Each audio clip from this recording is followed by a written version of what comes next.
वेदास्तथा स्मृतिगिरो यमचिन्त्य शक्तिं सृष्टिस्थितिप्रलयकारणमामनन्ति तं श्यामसुन्दरमवेक्रियमात्ममूर्तिं सर्वेश्वरं प्रणतिमात्रवशं भजामः।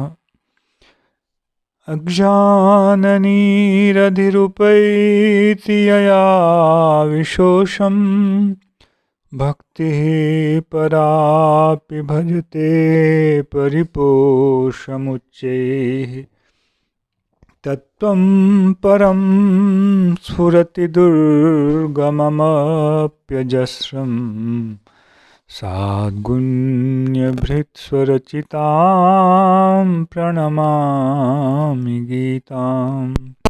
नारायणं नमस्कृत्य नरं चैव नरोत्तमं देवीं सरस्वतीं व्यासं ततो जयमुदीरयेत्।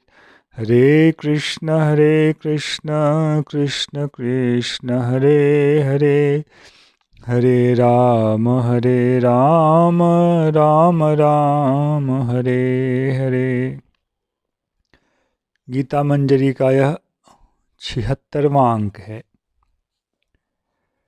विगत अंक में हम लोगों ने भगवान के द्वारा अर्जुन को कहे गए प्रथम अनुशासन को श्रवण किया। अशोच्यानन्वशोचस्त्वं प्रज्ञावादांश भाषसे गतासून गतासूंश्च नानुशोचन्ति पंडिताः। इसमें बाकी शब्दों की तो व्याख्या की गई थी। गतासून अगतासून इन दोनों शब्दों की व्याख्या नहीं की गई थी और यह बहुत महत्वपूर्ण है समझना। भगवान अर्जुन को इस रूप में फटकार लगा रहे हैं कि तुमने पंडितों की तरह तो बात की है, किंतु पंडित लोग शोक नहीं करते हैं। किसके लिए शोक नहीं करते हैं, इस विषय को समझना आवश्यक है। अर्जुन, तुम जिसके लिए शोक कर रहे हो वह विषय क्या है? क्या तुम यथार्थ को देखने में समर्थ हो?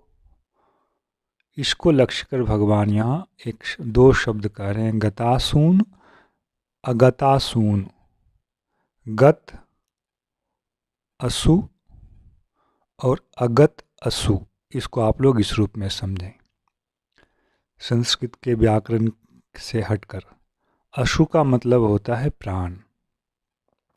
गत अशु अर्थात विगत प्राण, और अगत अशु मतलब अगत प्राण। प्राण जिससे निकल गए और प्राण जिससे नहीं निकले। तो अर्जुन, पंडित लोग उसके लिए शोक नहीं करते हैं। जिसके प्राण निकल गए उसके लिए भी शोक नहीं करते।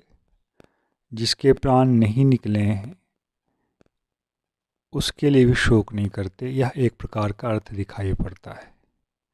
इसमें थोड़ा अंतर भी हो सकता है। जिससे प्राण निकल गए हैं उसके लिए शोक नहीं करते, जिससे प्राण नहीं निकले हैं उसके लिए शोक नहीं करते। इस शब्द को लेकर आचार्यों के मत में यहाँ अंतर है। हम लोग सामान्य रूप से ही समझेंगे कि अर्जुन शोक कर रहे हैं भीष्म पितामह के लिए, द्रोण के लिए, बाकी स्वजनों के लिए। तो यहाँ इसका अर्थ यह होना चाहिए,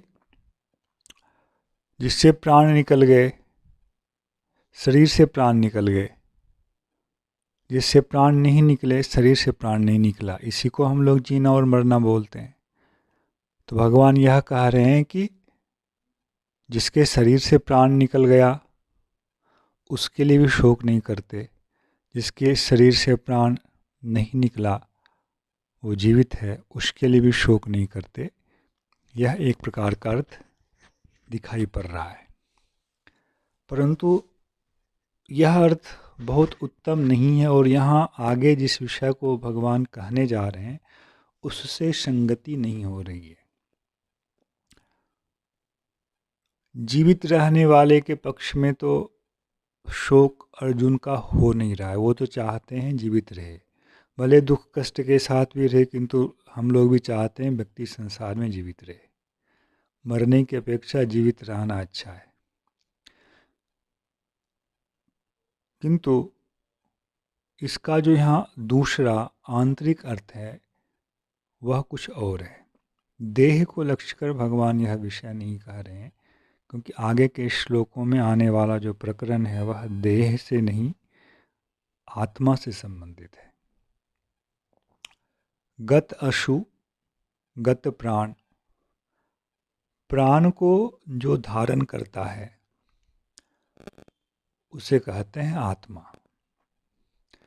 शरीर प्राण को धारण नहीं करता है, शरीर को प्राण धारण करता है। इसलिए जब प्राण शरीर से निकल जाते हैं तो शरीर वह समाप्त होना शुरू हो जाता है, वह विघटित हो जाता है, अपने मौलिक तत्वों में विलीन हो जाता है। आत्मा प्राण को धारण करता है और प्राण शरीर को धारण करता है, इस प्रकार का संबंध है। तो गत अशु का अर्थ हो जाएगा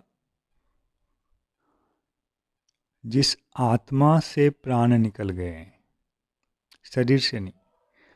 और विगत अशु का अर्थ होगा जिस आत्मा से प्राण नहीं निकले हैं, उसके लिए पंडितगण शोक नहीं कर रहे हैं। अर्थात भगवान अर्जुन को यह कहना चाह रहे हैं, तुम्हारी जो दृष्टि देह में है, जिसके आधार पर तुम यह सोच रहे हो कि मैंने इसे मार दिया, ये मर जाएंगे, दृष्टि के उस बिंदु से अपने आप को हटाओ और दृष्टि को किसी दूसरी बिंदु पर ले जाओ, और वह बिंदु है आत्मा।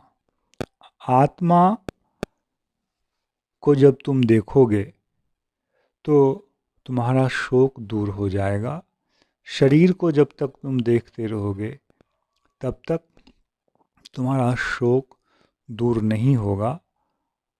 गत अशून और अगत अशून, इन दोनों शब्दों के द्वारा भगवान इस विषय को ही मुख्य रूप से लक्ष्य कर रहे हैं। इस विषय को उपनिषद की दृष्टि से हम लोग यदि देखें तो उपनिषद का एक वचन है, तरति शोकम आत्मवित्। यहाँ का प्रसंग भगवान यही बता रहे हैं कि पंडित लोग शोक नहीं करते हैं। कौन शोक नहीं करता है, इसके लिए उपनिषद में कहा गया है तरति शोकम आत्मवित्। जो आत्मवित् व्यक्ति है वह शोक को पार कर जाता है, उसे शोक नहीं होता है। उसका दर्शन आत्मा का दर्शन होता है, दैहिक दर्शन नहीं होता है। उसके विचार का केंद्र जो है वह देह ना हो करके वह आत्मा होता है। और अर्जुन, तुम जिस श्रेय की बात करने के लिए जा रहे हो तो तुम्हें यह समझना चाहिए कि श्रेय का केंद्र आत्मा ही होता है, देह नहीं।